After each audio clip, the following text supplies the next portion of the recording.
So, ladies and gentlemen, introducing Rod Mathews. Have you ever hired someone who, on paper, looked like they could walk on water, and when you got them on the job, they struggled to tie their own shoelaces? Anybody? Yeah, I do. Or have you ever hired someone only to find that 6 months later they are causing so many problems in your business that you were seriously wondering if they've been sent by your competitors to sabotage your business from the inside? Yes, I remember that as well. Or perhaps you found yourself cursing with frustration because someone has just handed in their resignation and now you have to cover the extra workload and spend an inordinate amount of time and cash trying to find a replacement. This morning we are lucky enough to have Rod Mathews to take us through how to reduce the stress and frustration associated with finding the right person for the right job with a minimum of fuss. Rod has helped many businesses reduce their costs associated with hiring people, including the Sydney Opera House, AON Insurance and Atlas Copco. He is often called upon to train professional recruiters and search for consultants.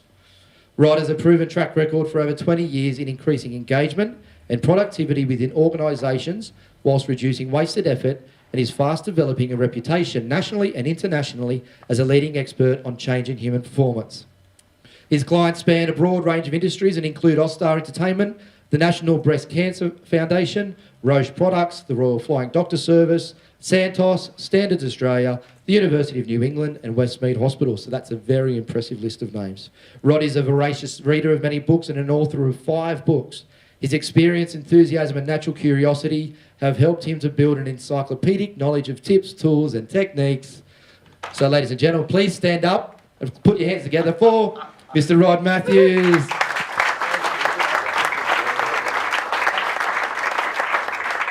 All right. Oh, there you go. Standing ovation. I haven't started. Thank you very much. Good on you. I'll see you later. Rod, champion. Is it on? Are we on? Earth to Rod. Earth to Rod. Is it on? It should be on. There's only one. I can't hear you. All right. Okay. Okay, plug it in. That works. All right. Is there a cable? Is there? Wireless thing with a cable on. All right. Oh, there you go. That's different, isn't it? Yeah. How cute is that? Thank you. Okay. All right. Enjoy that? That was turned out, yeah. All right, good morning and welcome, and thank you very much for coming along. Congratulations, Steve, on putting together an event such as this. Fantastic to hear that it's the first one in the Illawarra. Congratulations, Steve, well done.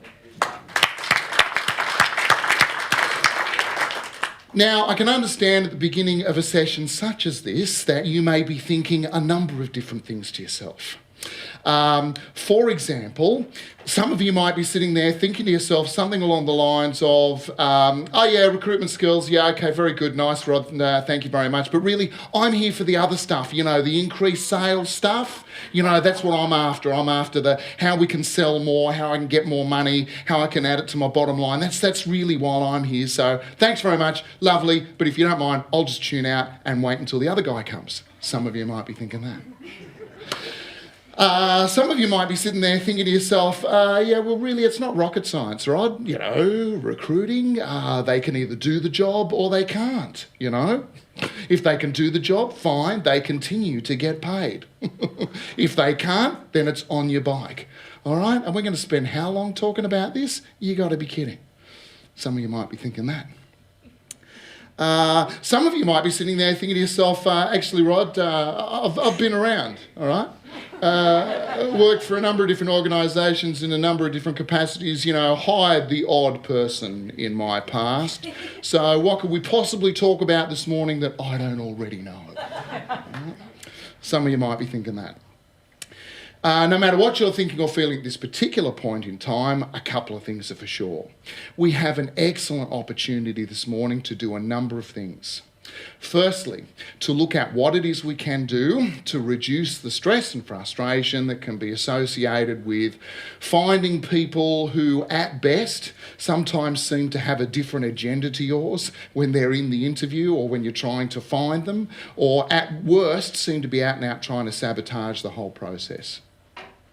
All right. Be that the sort of person that has the polished interview technique, how to get beyond the polished interview technique. The person who's obviously been to 900 interviews and they know exactly what to say and how to answer each question. And so it's easy to get drawn in and go, wow, we've got a real gem here, fantastic, hire this person. But we could be hiring them for the wrong reasons. We could be hiring them because they're damn good at interviews. But that's not the job that we need them to do. So how to get beyond the polished interview technique, firstly. We also have an excellent opportunity to look at the opposite in some respects, how to dig a little bit deeper with those people who just sort of, have the one-word answers, like teenage males. Where were you last night? Out. Who with? Friends. What time did you get home? Late. I've given you the answer. What's your problem? All right. How to get beyond that sort of problem as well.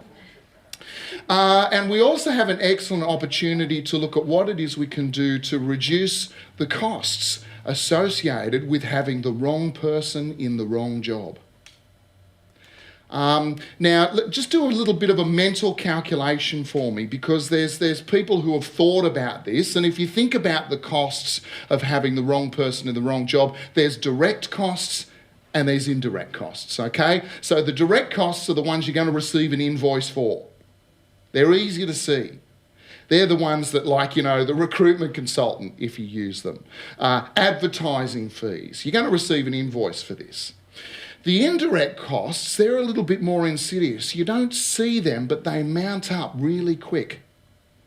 All right? So they're things like the cost of your time that you need to spend in order to put together the advertisement, in order to sit through the interviews. The opportunity cost of you not doing your job while you're doing all this other stuff. Costs associated with the work that the role that's empty, that work's not getting done. Costs associated with that. There's also costs associated with the person who left the previous role. I wouldn't mind $1 for every time I've heard someone tell me a story about how someone had already mentally left the business, even though they're still physically there and picking up a paycheck. But what's happening is they're actually causing damage to the profile of the business because they don't care anymore. They don't contribute. And I've heard many stories of people who have lost customers and contracts because of this sort of situation. So you think about all of those costs, and there are people who sort of, do this for a living. They tally up how do you build a calculation around these costs. And the experts will try and tell you that the costs associated with trying to replace someone is anywhere between 1.5 and 7 times the person's salary. Okay? So let's just do a little mental calculation. Those of you who have got a business, or those of you who are in a startup who think of the previous business perhaps, and just think about how many people left that business in a year's time, a 12-month period. Just see if you can remember number of people that left.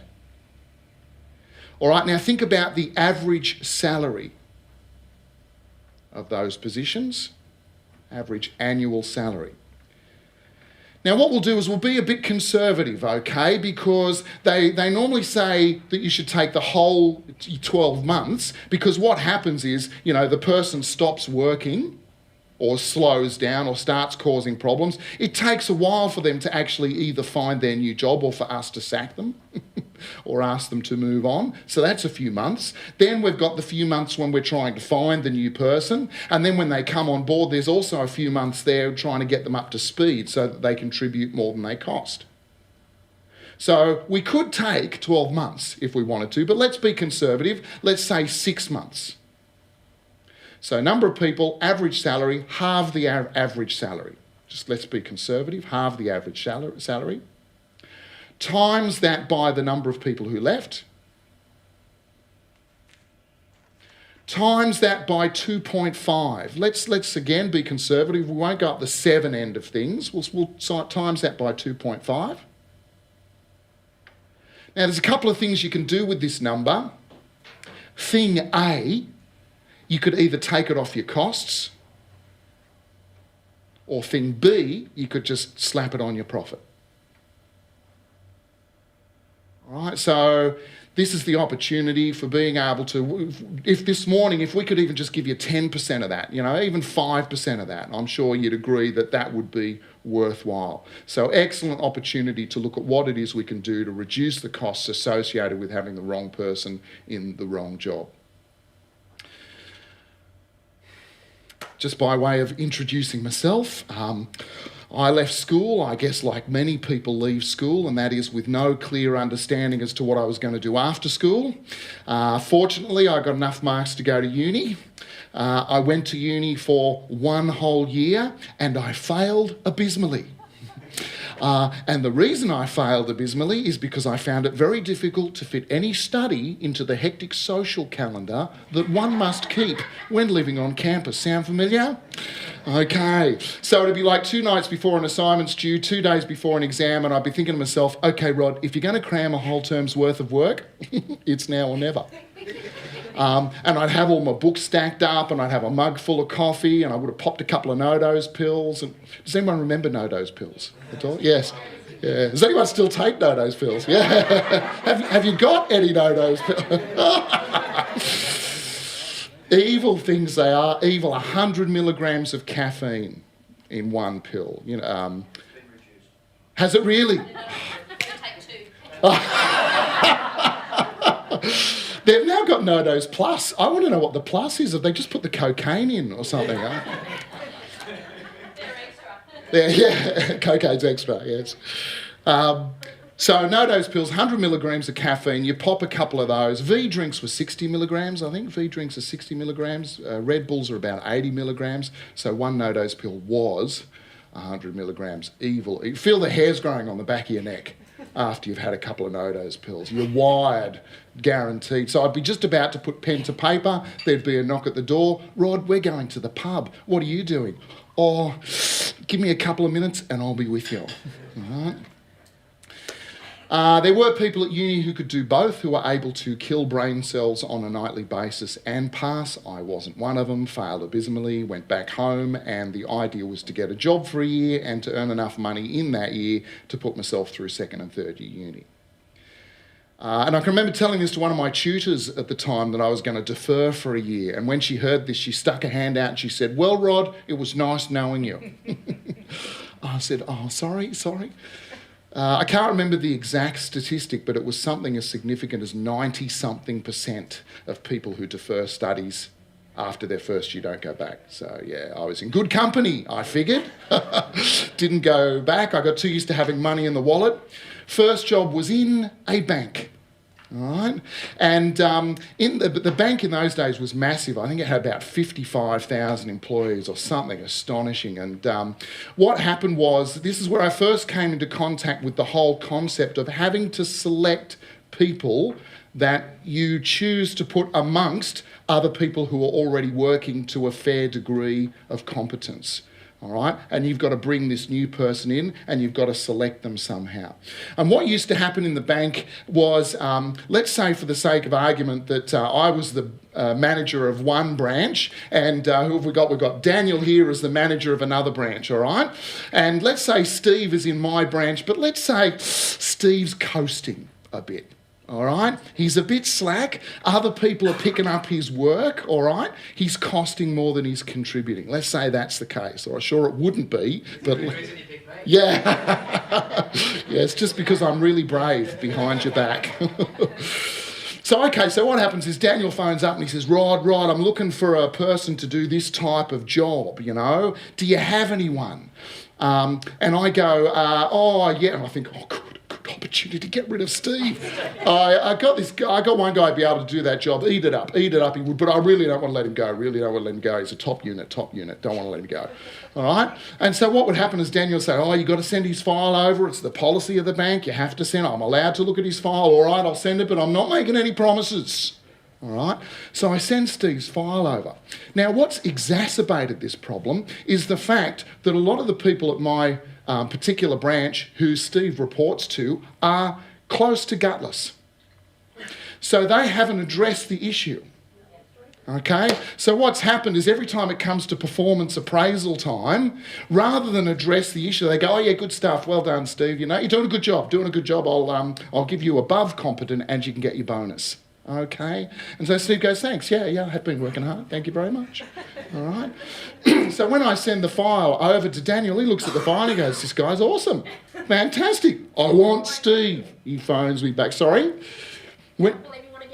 Yeah, I can't believe you want to get... Why would you? Oh, for the greater good of the bank, Daniel. For the greater good of the bank, I'll send him over, all right? And this is what would happen. And we used to wonder why the bank was run by Deadwood. This is how it happened. Is because not only would Steve get a move, but often he would get promoted out of it as well. Yeah. It's very frustrating, because then now you've got this person, then 6 months down the track you're going, "What on earth?" All right, and then I get a phone call from Daniel. "You bastard," he says. You know, "I don't know what you're saying, Daniel, don't know what you're talking about. He was fantastic when he was here," is what often happened.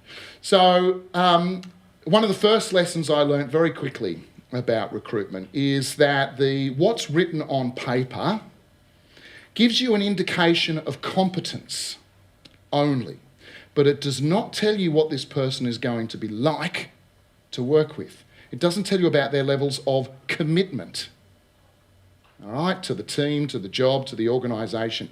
And this is a mistake that a lot of people make, is they recruit for competence over commitment. And all you have to do is look at job advertisements to see this. Must have 5 years experience in same or similar role. Must have studied XYZ at university. Okay, great, you're going to get a smart cookie, but they're going to be bored in 6 months. And dealing with someone who's bored, that's tough. Dealing with someone who's not quite competent yet, that's a bit easier by comparison. Increasing competence, that's not too difficult. Most jobs we can train a monkey to do. Okay? But trying to increase levels of commitment, them's hard yards. Left the bank, went and worked at a wholesaler and manufacturer of home products, white goods, televisions, this sort of thing. And at this particular organisation, they used to have a service centre as well. So this is where you took your TVs and your videos in to get them fixed. And as you walked into the service centre, they had this sign above the door. And the sign read,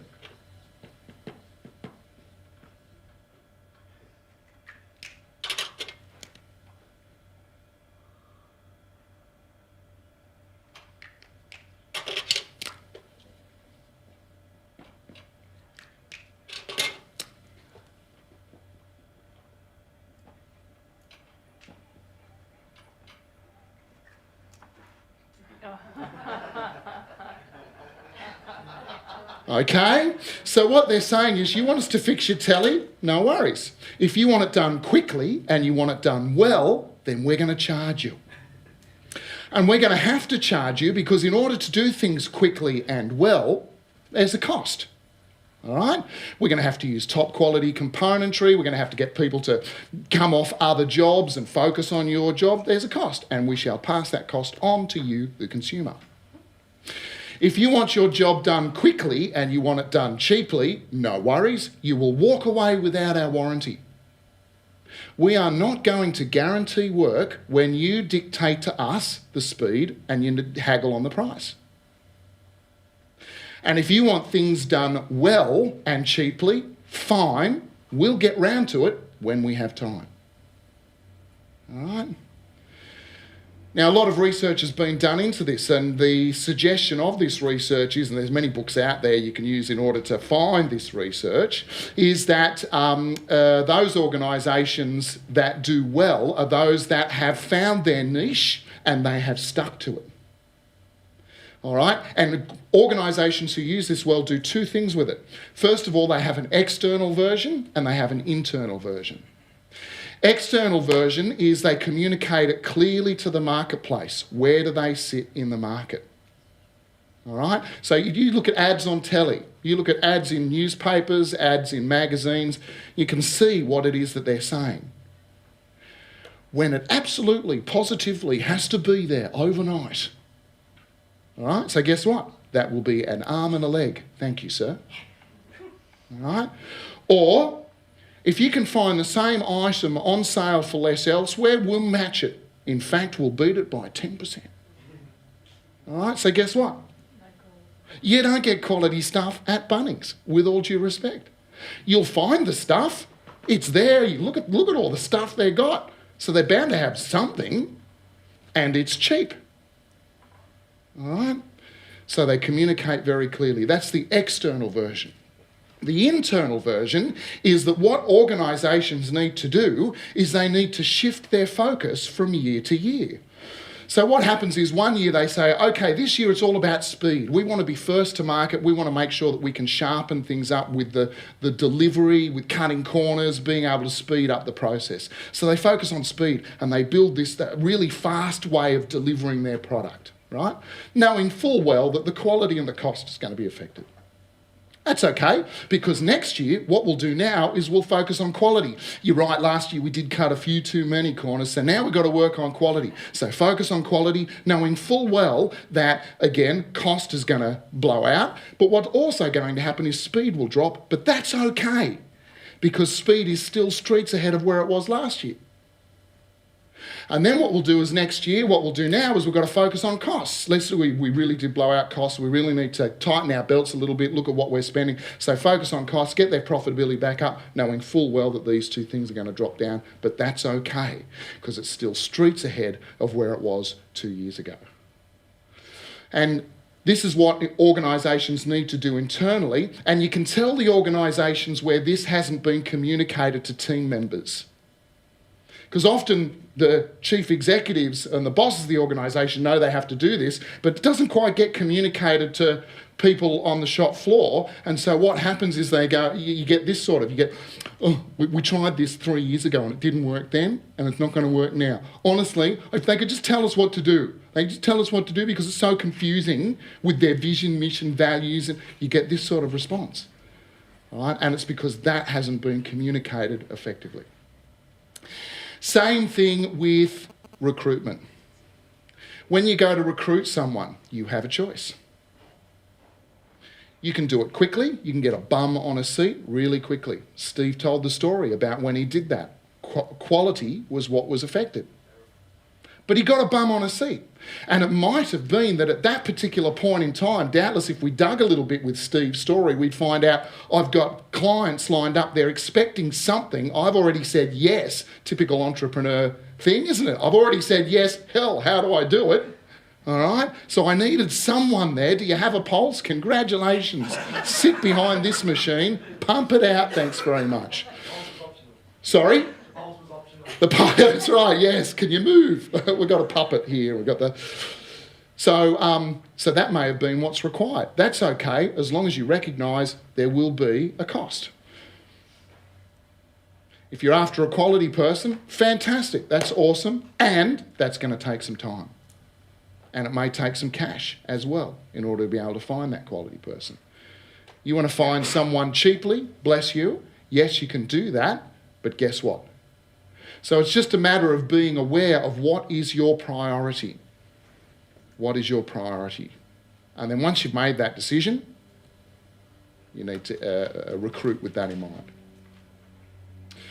All right, but what we're going to do is we're going to conduct a series of scientific experiments this morning to find out a little bit more about recruitment. So with this in mind, if I could please ask everyone to stand up and to find someone in the room that you have not yet spoken to this morning. And when you get there, introduce yourself and choose who's going to be A and who's going to be B.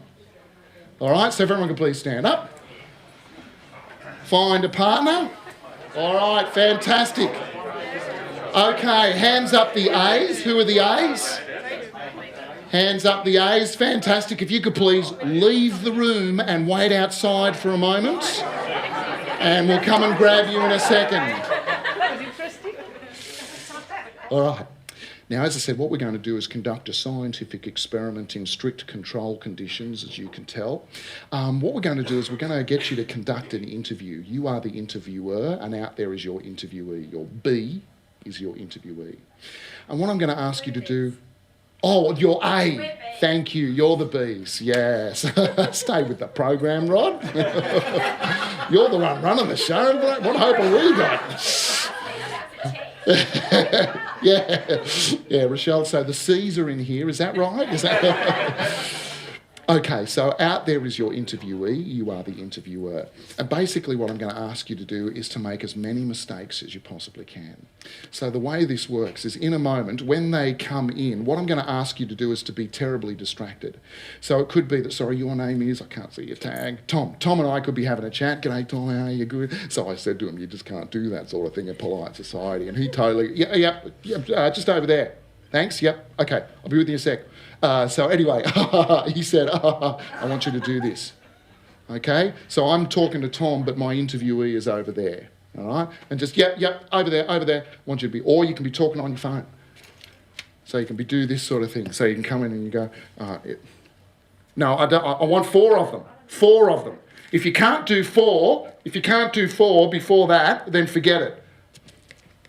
No, forget it, okay? Look, obviously, I want you to do this sort of thing as well. So all that sort of thing. Then what I want you to do is I want you to get them to sit down and get them to sit in a really uncomfortable position. Like you could, in one place, it'd be here, all right? And we could even turn that projector back on, okay? So it's shining right in their face, okay? And then you can stay standing if you want. You can pace backwards and forwards in front. Let's take it to extremes, have a bit of fun. And what you've got here is you've got a series of questions. And what you'll see is that these questions, while there's about 17 of them. Thank you. And what I want you to do is I want you to try and ask as many of them as you possibly can in the time that you have. Okay? And I want you to actually sit there with, if you're sitting there, I want you to not look at the person. I want you to have a pen and I want you to tick it off as they answer it. What is your current role? Mm-hmm. How long have you been in that role? Mm-hmm. Please make a big thing of the ticks so that they can see that you're just doing that. There's also some illegal questions in there as well. So you get down to about, have you ever been committed of a crime? How old are you? What is your marital status? These sorts of questions. So yeah, do you have kids? Because that's a problem. If you've got kids, we can end this now. Okay, yeah. Okay? So I just want you to do that. At the end of this, I'm going to ask them to please describe what it would be like to work with this organisation. And if you've done this well, brace yourself because the feedback could be full on. Okay? All right, so if you could please set yourself up again, you want them somewhere uncomfortable and then work out, I just need to go out and talk to them and I'll let you know when I'm coming in. Take a photo of that. This transcends across everything. This is just not recruiting. This is sales. This is everything. This is a conversation you can have with people across landscaping, across lots of different areas. I wrote that down. I've never seen that before. Some of you may have, but it's gold.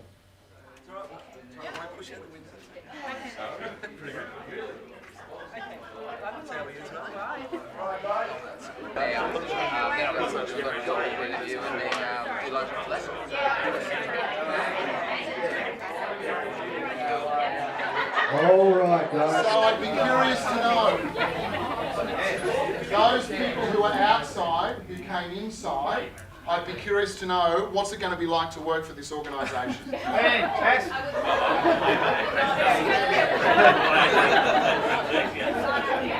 Okay, it may be obvious, but why? If you could just put words around it. What happened that's led you to this conclusion? Yeah, you said it was going to be fantastic. Okay, is that an ironic fantastic there, Terry? Yeah, you just do whatever you please.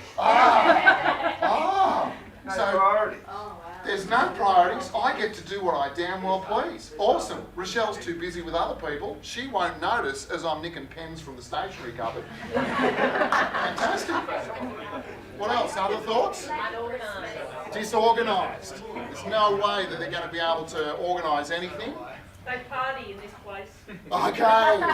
So it could be a good organisation to work for because the Christmas party is going to be awesome. What if I don't drink? I'm out of there. Ah, okay. If I don't drink, I'm going to have problems. Yeah. Okay, fantastic. Anyone else? Unless this is a government organisation, they won't have a roof to come back. These guys are not going to be in business for much longer. Oh, you're too organised. Okay. Disrespectful. Far too casual. There is no professionalism. Anything else to add over here? Completely unorganised. Completely disorganised. Okay. No, I got Justin the next one, John. Did you? I really worked out really well with him.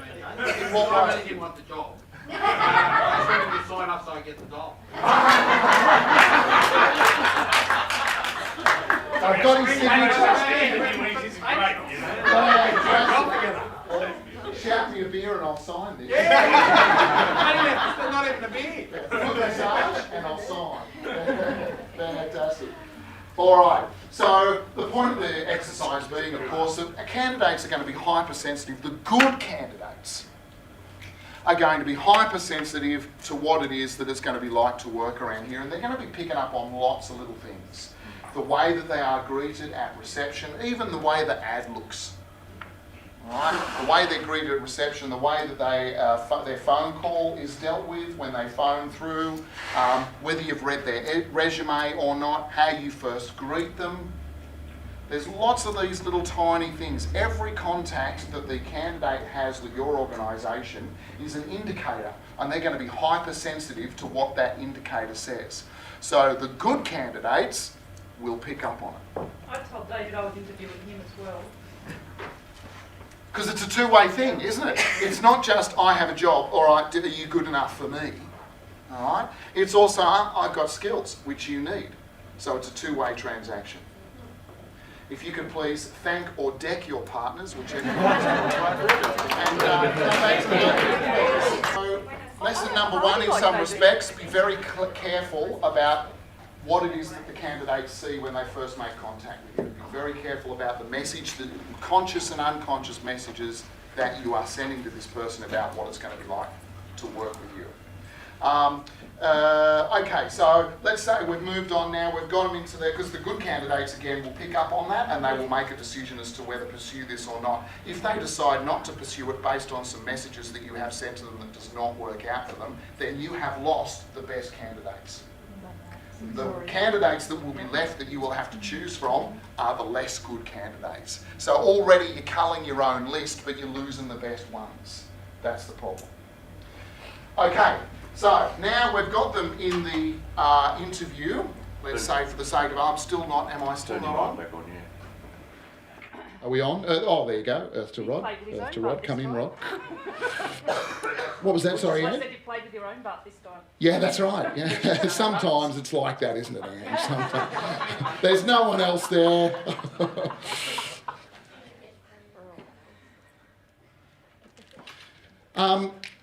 What we need to be able to do now is we need to be able to get beyond the polished interview technique, and we need something that's going to help us get beyond the lack of polished interview technique as well. And there's a friend of mine who is an absolute expert at this. He's a search consultant, so he does this for a living. And what I want you to do is I just want you to think about, imagine that we were introduced at a party. All right, so sorry, your name is? Tracy. So Tracy and I are introduced at a party, and the person who introduced us walks off and we're left to our own devices. What happens now? Ask her out. Yeah, okay, yeah. So, out for a coffee.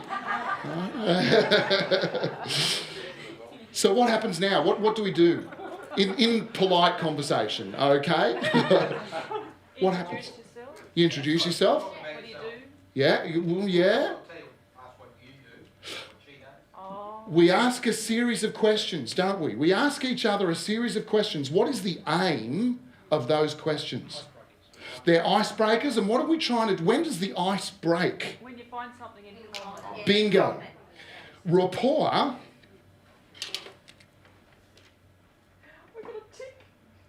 a big one there. Go to the... You're out of the remedial class now, Andrew.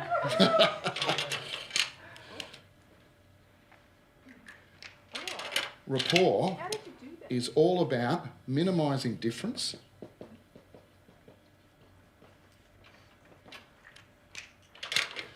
and increasing similarity.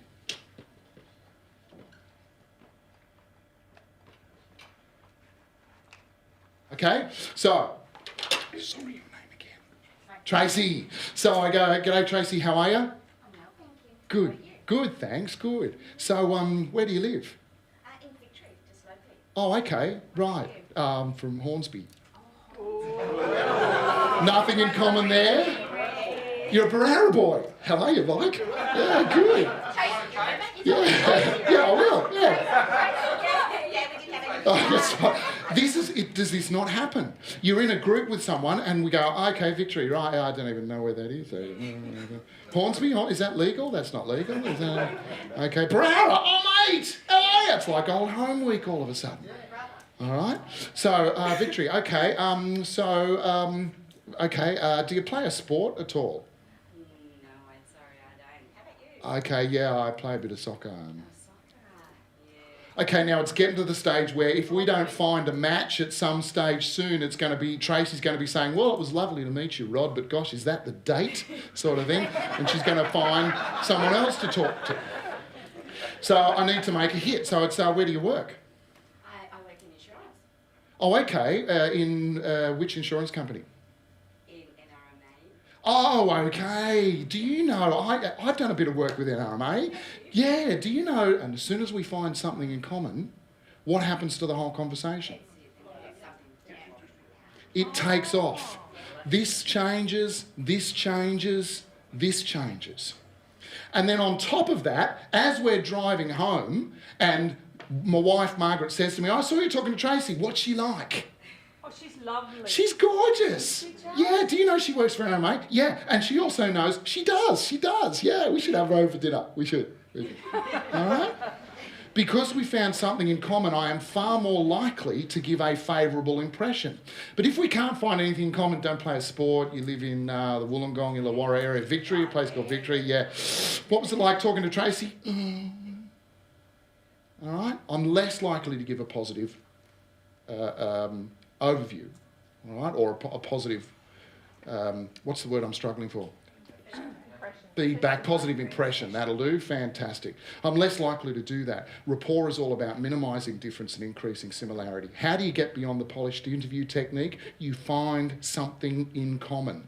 And you start by talking about that. And that will open the other person up and they will feel more comfortable. When they open up and they feel more comfortable, they are more likely to reveal who they really are. They're more likely to show you what is beyond the polished interview technique. All right? Now, how do we do this? Well, there's a particular skill to keep an eye out for.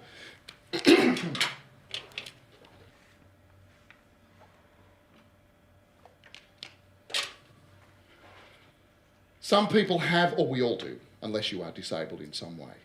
We all have a preference to match, or we all have an ability, to match, and we all have an ability to mismatch, and you will have a preference.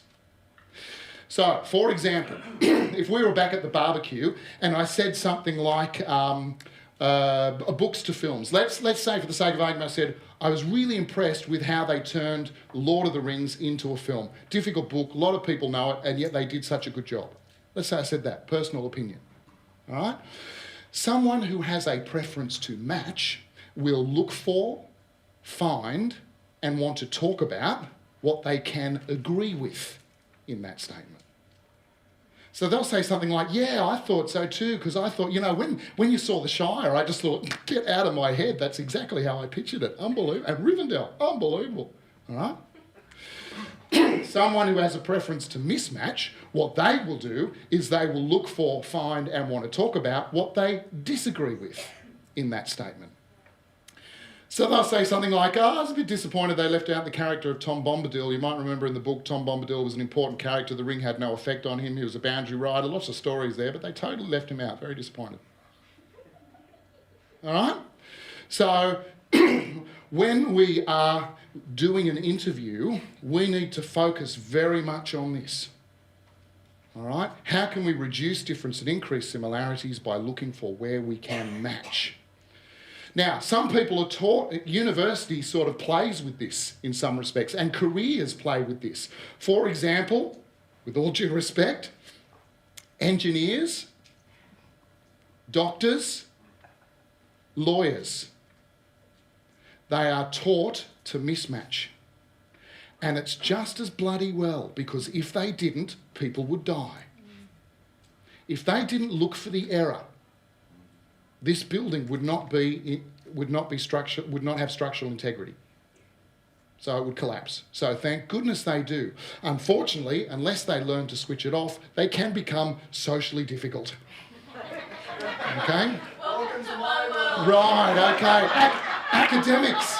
Academics are another group of people, definitely, who are taught to mismatch, taught to look for the error. Yeah. So when we're interviewing, this is the key skill you want, is to be able to look for how you can match. Now, this doesn't just happen verbally. This also happens physically as well. For example, pardon me, and I'm going to make some gross generalisations here. Please excuse me, I'm just trying to illustrate a point. Okay? No, thank you, I'm all right, thank you. Describe to me your average person from the country. Quick-witted. G'day. How you going? Yeah. So, sentences of 7 words or less. One syllable. Yeah. Slow. Economic, as opposed to slow. Big personal space. So they go, g'day, how you going? And then they talk to you from back over here. All right? Describe to me your average person from the city, particularly Sydney. Yeah, always on the move, always on the go. Something's always happening here, something's always happening here. There's no full stops in the sentence, there's just commas, they just keep talking. What does this person tend to think of that person? Hello, is there anyone home? The lights are on. What does this person tend to think of that person? They're not my world. Take the red ones in the morning, mate. Now, it's not necessarily that these people are never going to be able to get on. What's happening here is that there are some obvious differences that is going to make it difficult to build rapport. So when you are interviewing someone, if you want to get beyond the polished interview technique, if you want to open them up a little bit more so that you increase the likelihood that you find out who they truly are and what it's going to be like to work with them in 6 to 12 months' time, you need to be a little bit more like them. You need to match physically as well as verbally. You need to match the level of energy. So if your preference is for this sort of thing, okay, then you need to tone it down a little bit when you meet this person. If your preference is more down this end of things, and you've met someone who's, then you're going to need to amp it up a little bit. And the classic example of this, just to finish off, is people and their pets. Have you ever noticed this? Talk about rapport, people and their pets, how they're similar. So you see a bulldog, a pit bull terrier walking down the road, and what's behind it? All right, tattoos, piercings, all right, the whole tragedy. Or you see a poodle that's been shaved within an inch of its life, walking down the road, and what's behind it? Yes. Oh, is that right? Lovely. Or do you remember Burke's Backyard? Burke's Backyard, I think they used to cotton onto this because what they used to do, they had the pet of the week. Remember they used to road test the pet of the week. And so as you went to the ad break, what they do is they show a picture of the pet and they'd show a picture of the owner. And you'd go, oh my goodness, but there was one night, my wife and I were in stitches. What happened was, the pet of the week was a Chinese bantam chicken. Okay, so this is a chicken with a really fluffy plumage, all right, gorgeous looking thing, Okay? And the guy who owns these Chinese bantams, first of all, his hips were in the right place and his ankles were together, but his knees refused to cooperate. Whole vistas could be seen, all right? And then on top of that, as he was talking, his neck would just move. He wouldn't actually just, oh yeah, Don, because really good. We were in stitches. So, say again. I thought that you did that really well. Well, thank you. Yeah, I own several chickens, including a Chinese bantam. So a couple of things from this morning. First of all, be very conscious of the message that you send your best candidates from the moment they first contact your company, because they're going to be working you out as well. Secondly, in the interview, in order to get beyond the polished interview technique, in order to open people up and get more out of them, increase the likelihood you find out what they're going to be like to work with, match, reduce difference, increase similarity, find out something you have in common, and change your own preference for energy levels to match theirs. But let's take a break for more. Yes, I'm going to match your energy levels. Which one? Yeah, from over here. Yeah, that's weird. I watched it. I thought, shit, how am I going to do that? Awesome, guys. Put your hands together for Rod Mathews. Righto, cool. Come and join me, Rod. Oh, we got... On the stools. Cool. So what we're going to do after every speaker is we're going to come and have a bit of a chat. Is that cool? Yeah. Cool. What we want to do with you guys is calibrate and say, right, this is the perfect time for any questions. So if you got something, what did you guys think of that? 45 minutes of Rod Mathews, was it good? Yeah. How good was it? I thought he did a wonderful job. So what I'd like from you guys, at least a couple of people from each table, just tell me, what were the takeaways? What was, out of that 45 minutes, something that you got a little bit more clarity on? Or something that you felt sort of touched you a little bit more and you got some... maybe just increase your awareness a little bit more. So is there any questions out there or any takeaways that you guys have? What about from here? Yeah, beautiful. I guess as a business we always look at the customer and their points of contact and making sure that that's correct, and never thought of it in a recruitment sense, so definitely going to use that. Beautiful. Great point. Yep, you're quite correct. Spend a lot of time and money getting it right for the customer, and we forget about our team members sometimes. Yep. Yeah, because they're obviously an extension of ourselves, aren't they? Definitely. We can't be everything to everyone. What is it? Attitude is contagious. You know, is yours worth catching? That old cliche, but it's true. Yeah. Is yours worth catching? Cliches are good, aren't they? They're cliches because they said a lot, because they're true. They're true, and they hang around. It's so true, so true. So anybody else, any takeaways that you guys got that sort of, anything that really resonated with you guys? What about the Smithies table over there? Oh, here we go. I had an idea of just to tell my teenage children that's really, really important to put their interest in so that they can have that rapport. They think, well, it doesn't matter if you're going for a job, then they only want to know about your business things. But when you think about it, they really need to know that you've been playing basketball for the last 10 years. Instantly, they've got something. Excellent point. So if you are going for a job, or you know someone who is going for a job, quite correct, special interests at the end. It may feel dicky to put it on there, but it gives the interviewer an opportunity to be able to build rapport with you. So, Chris, that's for you, mate. Where are you? Yeah. The it there. Awesome, yeah. Lee. On the report building, I mean, your generations are spreading out a lot further, and X, Y, Z, Z plus 3 or whatever it is. Those initial questions you're throwing, I would think they're starting to get far more difficult to get commonality. You start talking about soccer and someone says, well, is that on the Nintendo? Or, you don't, it's a different sort of... So your questions that you'd be throwing out there, just in general life, really, have to be far broader. Thank you. Excellent point. When we come back from morning tea, we're going to look at questions, and the place to start off is with open questions. And generally speaking, go as general as you possibly can.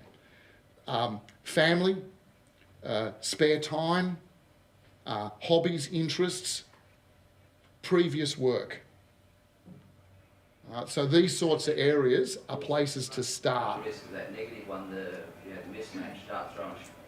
You have to be very careful, political, state of play, all those sorts of things, because that could probably get you into people's trouble. Right, so we need to be careful, quite correct, with where we head. So those areas are pretty safe. Family, hobbies, interests, previous work, that sort of stuff's pretty safe. You're quite correct. Let's avoid the sex, politics, religion, okay, because you're right. Also, the key thing to remember there is that our aim is not to offer our opinion.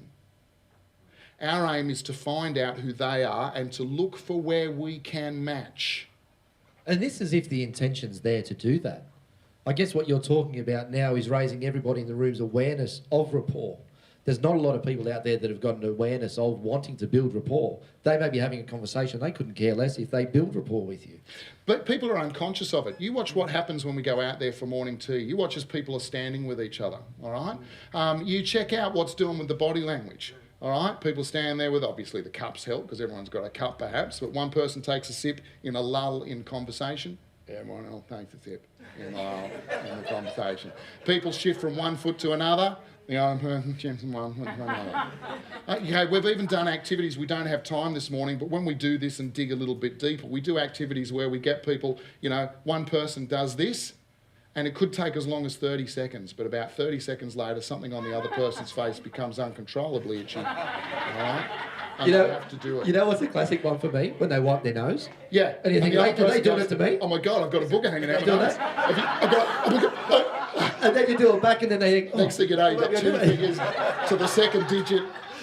Bugger, stop, don't ever do that. But wouldn't it be, you'd have to treat the future employee as a customer? As a customer, like trying to sell? As a... So you're trying to sell your organisation? Yeah, you know, you're selling, you know, the emotion of your business. Because, Thank you you. know, as small business people, you know, especially in that, you know, they're very emotional about their business. Look at our friend over here, Stephen. And trying to sell that to someone else is not easy. And a word of warning with that too, it's very easy to oversell or undersell. Worked with a number of businesses where the main problem was they used to oversell the business. Oh, it's a fantastic place to work. Oh, you'll love it here. It's awesome. We've got a fantastic group of people. They do wonderful work. We do wonderful things with it. And they keep going on like this. And then when people join, they feel as though they've been sold a pup. So they work against you even more. And now you've got, it's even quicker for them to work out. So can I just quickly do something on that? Go for it. Okay. So when you're deciding who you're trying to pick, in fact, even before that, when you're trying to determine